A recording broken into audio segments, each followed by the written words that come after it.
तर hi friend, नमस्कार. तर चला, माझ्या नवीन एका रेसिपीमध्ये तुमचे सर्वांचे खूप सारे स्वागत आहे.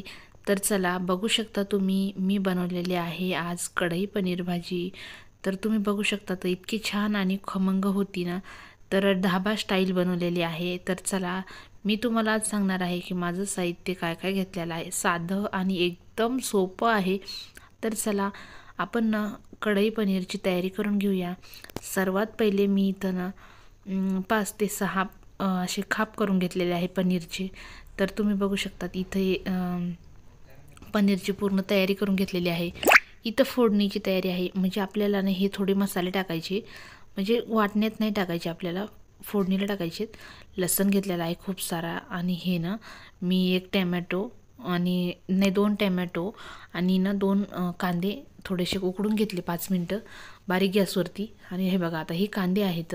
तर मी हे कांदे, शिमला मिरची कट करून घेतलेली आहे आणि मस्तपैकी दही घेतलेलं आहे.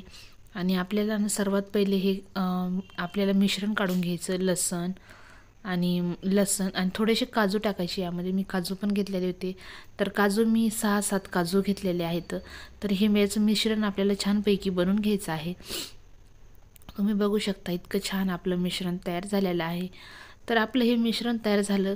आपण या झाकण बिकण छानपैकी असं स्वच्छ करून घेणार आहे. तर चला, तर तोपर्यंत आपण ह्याला पनीरला एका बाउलमध्ये टाकून घेणार आहोत. तर एका बाउलमध्ये पनीरला टाकल्याच्या नंतर ना तुम्ही बघू शकता, तर इतका मस्त ना पनीर असा दिसत आहे आणि मोठे मोठे खाप आहेत. तर स्पष्ट आपल्याला पनीर दिसतोय. आपल्याला ना मस्त असे छानपैकी ना पनीरचे भाग मोठे करून घ्यायचे.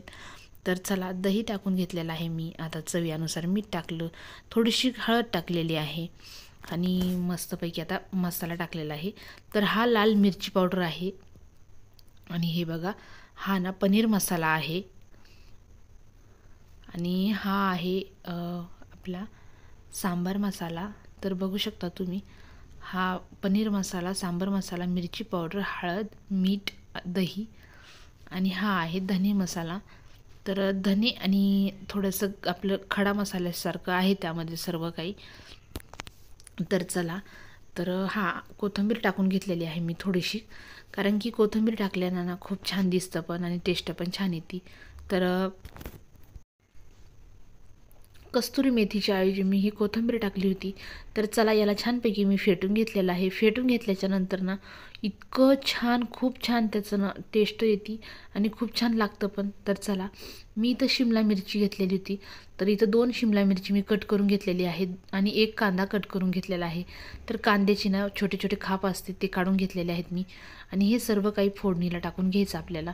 तर तुम्ही बघू शकता, तर मस्तपैकी याला ना आपण बारीक गॅसवरती होऊ द्यायचं, जास्त होऊ द्यायचं नाही. आणि छानपैकी फ्राय करून घ्यायचं कांदा, शिमला मिरची, हे सर्व काही. तर चला, आता आपण त्या दह्यामध्ये ना खूप सारे तिखट मसाले टाकलेले आहे, म्हणून ह्यामध्ये थोडेच टाकायचे. तर चला, मी परत जशाला तसेच मसाले पूर्णपैकी यामध्ये ॲड करून घेतलेले आहे. तर यामध्ये आपल्याला कांदा लसूण मसाला नाही टाकायचा, आपल्याला ढाबा स्टाईल बनवायची आहे. तर बघू शकता तुम्ही, असं मस्त ना याला आपण मिश्रण तयार करून घेतलेलं आहे.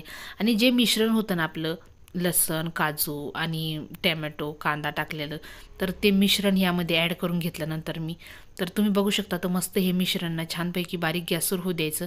तुम्ही बघू शकता, तर कारण आपल्याला सर्वात पहिले म्हणजे आपल्याला काळजी घ्यायची की आपली फोडणी करपली नाही पाहिजे. तर म्हणजे ज्यावेळेस आपली फोडणी छानपैकी फ्राय होईल तर आपल्या भाजीला खूप छान टेस्ट येते. करपली ना तर भाजीचा पूर्ण टेस्ट चालला जातो. हे तर सर्वांना माहिती आहे आणि तुम्ही नक्कीच ही याची काळजी घ्या. तर चला, आता ते ना थोडं थोडं तेल सोडत होतं. तर चला, आपल्याला हे मसाले ना मस्तपैकी ॲड करून घ्यायचे त्यामध्ये. तर पनीर टाकून घेतला मी आणि मसाले पण टाकून घेतलेले आहे. आणि ना एकाच हातानं कॅमेरा धरायचा, एका हातानं मोबाईल धरून रेसिपी चालू होती माझी. तर किचन वाटा खूप छोटा आहे माझा. तर आणि मला न जेवणाची खूप आवड आहे. तर मी पहिले हे चॅनल ना फॅमिलीचं खोललेलं होतं.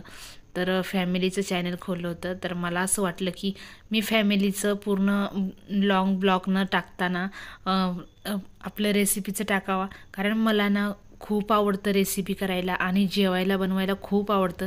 आणि समोरच्यानं गरम गरम जेवायला बनवलं ना तर मला अप्रतिम वाटतं. आणि माहिती आहे का तुम्हाला, मला माझं पोट भरल्यासारखं वाटतं. तर चला, मी तुमच्यासाठी ना अशा छान छान रेसिपी घेऊन येणार आहे. तर चला, माझ्या चॅनलला लाईक करा, सबस्क्राईब करा प्लीज, आणि माझ्या चॅनलला सबस्क्राईब करा आणि माझ्या चॅनलला नक्कीच तुम्ही सपोर्ट द्या. तर यूट्यूब फॅमिलीला माझी भाजी कशी वाटली तर नक्की मला कमेंट करून सांगा. तर बघू शकता तुम्ही, धाबा स्टाईल आहे ही, आणि ही कढई पनीर बनवलेली आहे. माझ्याकडे कढई छोटी नव्हती, मोठी कढई होती, म्हणून मी ही डिशमध्ये काढलेली आहे. तर खूप छान वास येत आहे. तुम्ही नक्कीच बनवा. तोपर्यंत बाय बाय.